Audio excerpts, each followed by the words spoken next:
Hello, folks. This is James Carner with TakeOregonBack.com. I'm here with Mark Duncan, who is running for governor of Oregon in 2022. Mark, how you doing? I'm doing pretty good, thank you. Good. Mark, tell me, why are you running, and what are you running for? It's governor, right?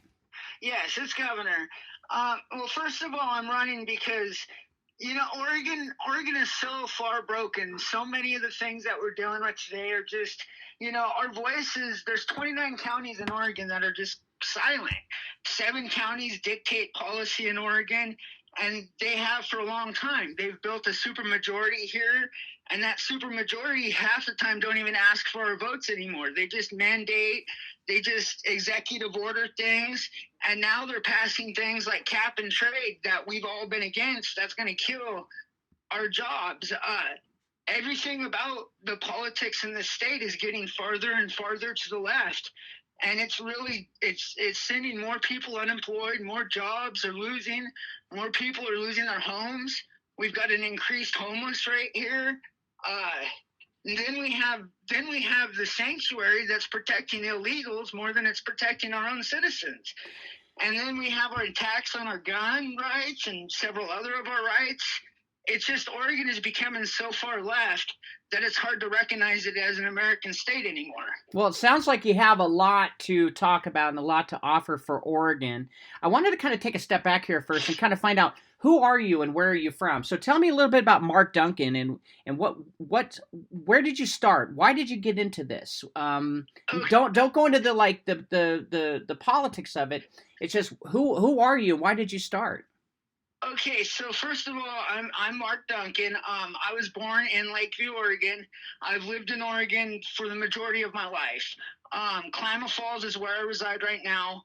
I fought professionally out of Portland for about 15 years, and I've traveled all across the country, and I've met a lot of different people, and then I've never really fell back on a challenge. So then when I got into politics about, 2015, 2016, because I seen it felt to me that there was no real strong candidate for the conservative. It felt like to me that the conservatives kept backing down on a lot of things and they kept meeting right in the middle. So, I felt like Oregon really needed somebody that would step up. Did you run against Brown before her last term? Yeah, excuse me, I missed that. I'm sorry. Oh, so you said you started in 2015. Did you run against Brown when she was up for re-election? No. I wanted to, but I got a late start on that. What happened was I couldn't get the support behind a quick movement on that. So what I did do, though, is I was heavily involved in going around in the counties. I was heavily involved in trying not to get her elected. And, I didn't necessarily agree with a lot of the Sam Carpenter things, but I thought he was a strong candidate. Gotcha. And so I was trying to support him a lot. Newt, he seemed pretty okay. But for me, his problem was he was too right in the middle about things. Like when he was asked about pro-life, for instance, he said that he was both pro-life and pro-choice. And to me, I don't understand how you could be both. Right. Now, it sounds like you know a lot about what's going on politically, but do you have any experience running office or in office, or have you done any political things in the past? Well, so I've never ran in office. However, I do think that that's a benefit for me because I think that for too long, our offices and our people have forgotten that they don't know the difference between a representative and a politician. So we've all gone and we've all elected career politicians. They put on these fancy suits. They say what they want to say, but they don't really represent us anymore. So I think having a candidate or a governor in office that's willing to look at a problem and think of a solution that's not based on popular politics. So you mentioned problems. What are some of the problems you think Oregon faces right now? Well, for one, it's going to be jobs. The cap and trade what I call extortion. Okay, that's going to be a huge problem for Oregon because it's going to send a lot of counties throughout Oregon, and we're going to lose a lot of jobs here. A lot of businesses are going to turn up. The taxes and all that are going to go up on it, and people are going to suffer here in smaller counties. And I think that's one of the big ones. And then when you look at like some of the things about even the sanctuary status in Portland really affects the state because what happens is Portland controls the majority of our voting base. So if we fill up our biggest counties with undocumented and then we fraudfully give them the right to vote through giving them driver's license or whatever means it is, then we end up losing our own voices. So and you I think that's so you oh go feel ahead. that the parties that have the swing control of Oregon are fraudulently doing things that could harm Oregon and keep them in power? Oh yeah, I definitely. Like for the last election, when I think it was 10,000 votes that were all happened to be Democrat that popped out after the election that got counted. That was a big fraudulent fact. I think that when you're looking at the fact, here we had a situation where when you allow undocumented in, we can't even ask them for their legal status. We there's a law in Oregon that states we can't even ask a person if they're legally allowed to be here. So how do you ask a person if they're legally allowed to vote or if they have a legal residence, not counting all these other different groups that help illegals get registered to vote? It happens all the time here.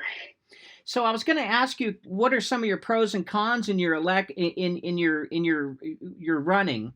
And from what I've heard so far is sanctuary city, cap and trade, jobs, extortion, all kinds of things. Can you tell me a little bit more about your political views of your pros and cons? Well, first of all, I'd like my pros. I think that I have a great tax plan here, and that starts with lowering the income tax and the property tax based on county's population.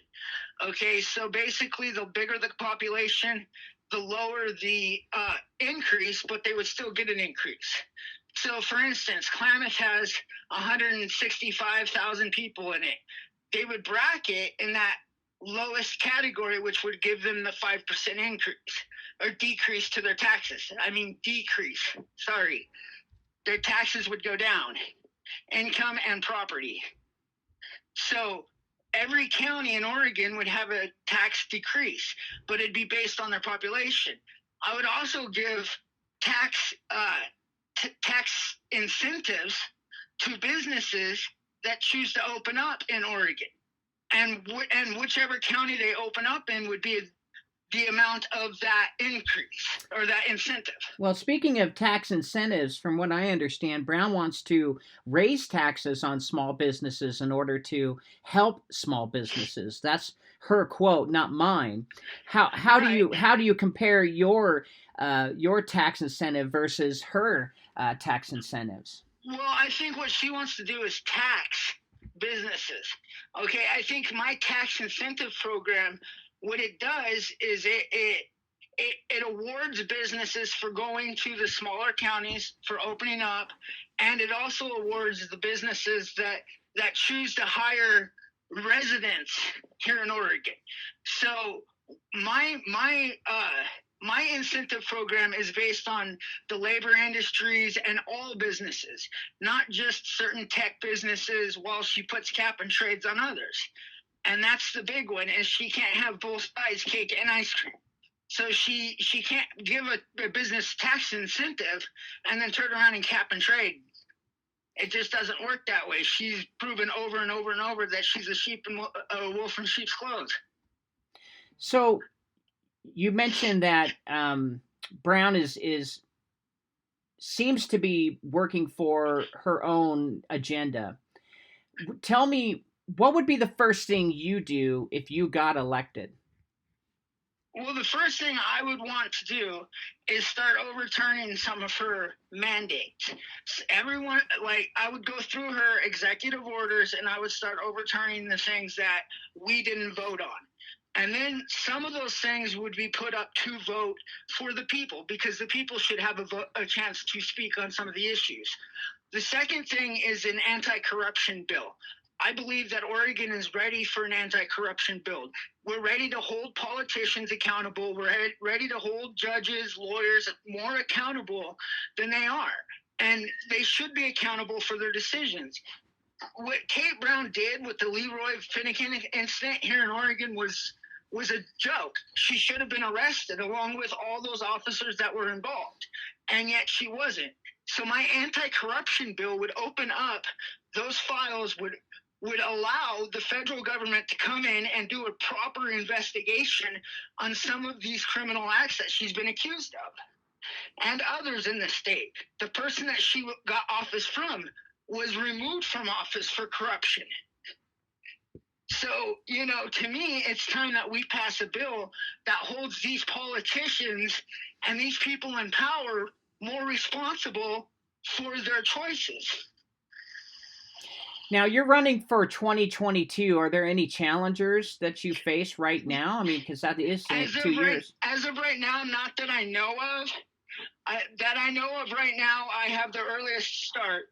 And the reason is because I believe I'm the most grassroots. I believe that because, I'm trying to get my voice out there. I want to get people out there and more involved in rural Oregon. I want people to understand that Oregon is, bigger than Portland and Salem. So I need to get people out there. So I'm starting early. I'm trying to get more and more support early. And as the time goes, the what I call Redeem Oregon will get bigger. That's been my slogan so far, is Redeem Oregon. So I believe it'll get bigger as the campaign will go on. I do know that Kate Brown will not be able to run again, but who's to say that many of her politics won't be up for election? Right. So what are some of the other pros and cons, things that you're for and things that you're actually against, that are politically driving people right now?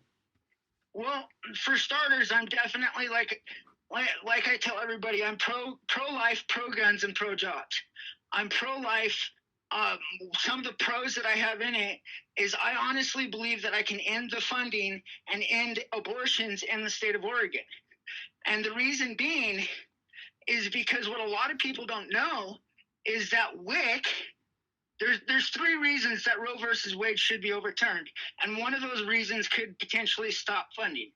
Okay, it's called taxation without representation. So WIC was established before Roe versus Wade. WIC's prerequisite is proof of life, which is defined as proof of pregnancy, positive pregnancy test.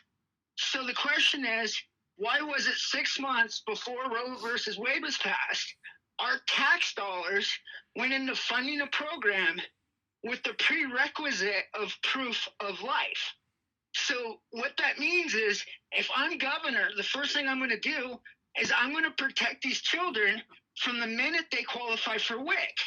So the minute a woman becomes pregnant and has a positive pregnancy test, by definition of prerequisite for WIC, abortion would be unfunded.